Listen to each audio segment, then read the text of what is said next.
In this video, we'll look at how you use data feeds in your templates. Note, most of these instructions also apply to tickers. This tutorial assumes that you already have a data feed configured and ready to use, and the steps are the same regardless of the data feed type. Let's start with your layout. Templates can display data in individual fields or in tables. Tickers can display data in individual fields only. Individual fields are great for displaying information one record at a time, like the weather forecast for the next 3 days or a series of news items. You can format each field independently with different fonts, colors, or text alignment. You can also display a large field for images stored in your data feed. Tables, which we call data grids, can display entire columns of data. You can assign one or more columns to a data grid.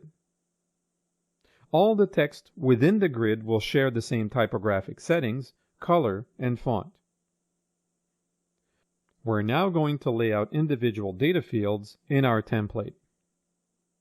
With the Template Designer opened, click the Data Feed Manager tab on the right. Select the data feed from the pull-down menu. The list of available fields will appear below. Drag and drop any field into the template area. Position and resize the field as needed using your mouse. When you drop the field, you'll notice some tabs expand on the left of the Template Designer. These are all the options that control how the text will look and how it will behave. Select the typographic settings and color to achieve the desired look. Next, select the feed animation. This effect will be applied each time the text appears or refreshes on screen.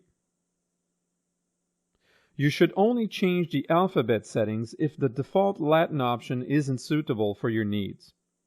Other options are Asian and Arabic, which will change how the text appears on screen. The reading speed represents the pause time before the next record is shown. The pause time is based on the contents of the referent column that you selected in the Data Feed Manager. The more text there is to display in the referent column, the longer the text will be left on screen. The default reading speed value is set to 100%, and you can adjust the pause time by changing this value. Values below 100 will make the text remain on screen for a longer time. Values above 100 will make the text change quicker.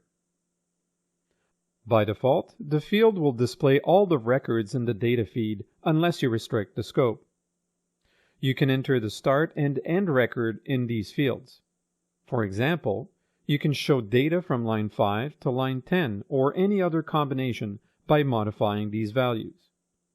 Note these settings are also configurable in the Data Feed Manager. Don't forget to click Apply after making changes. The Image checkbox is used to specify if the field is supposed to display images instead of text. This can also be configured in the Data Feed Manager. You can drag as many fields as you need into your template.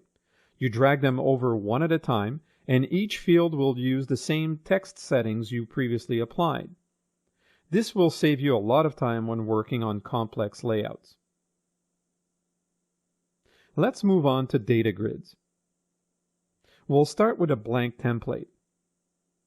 Click the New Data Grid button on the left side of the Template Designer. A blank rectangle will appear in the middle of the template. This is the data grid area. You can resize and reposition it anywhere in your template. Drag and drop fields from the Data Feed Manager to populate the data grid. Don't worry if you make a mistake because you can always make changes later.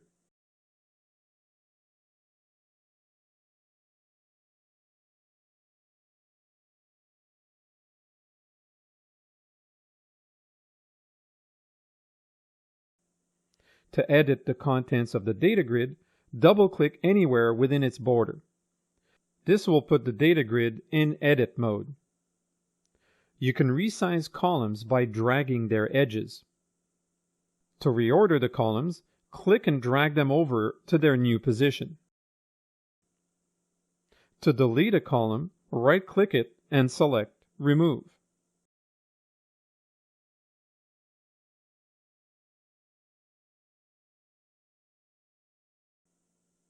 When you're finished, move your cursor over to the upper right corner of the data grid boundary and click the Hidden button.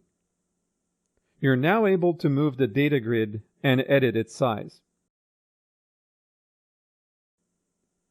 The zone, text, and data feed options on the left work the same as with individual fields. However, you can also change the number of lines and the height of each cell by modifying the values under the Data Grid tab. The default values are 7 lines and 77 pixels high, but you may change these values as you see fit. If you make the cell height tall enough, you can get the text within a cell to wrap.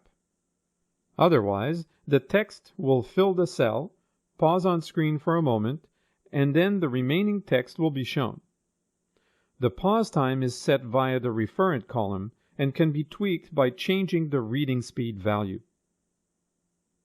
Transition effects also apply to data grids.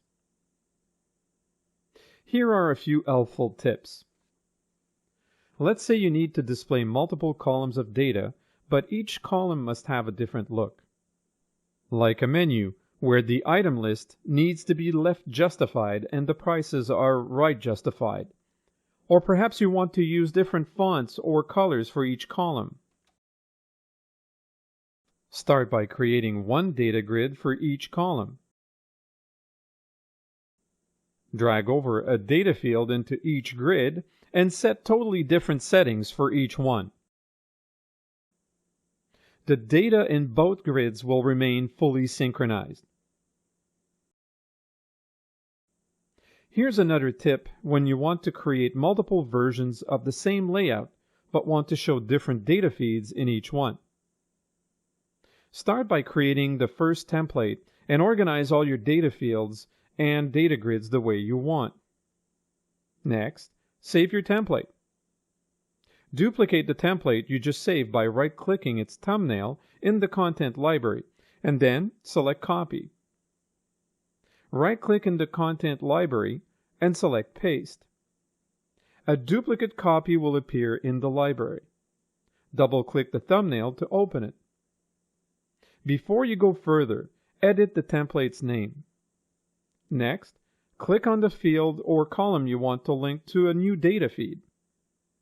Click the pull-down list and select the data feed you want to use. Now, click on the field you want to reassign. Click the Apply button to confirm. Repeat as needed.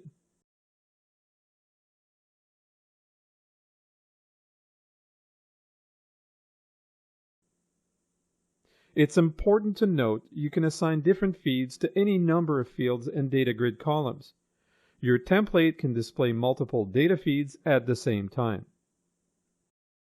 This concludes our video on the Data Feed Manager. Be sure to visit www.navori.com for more information.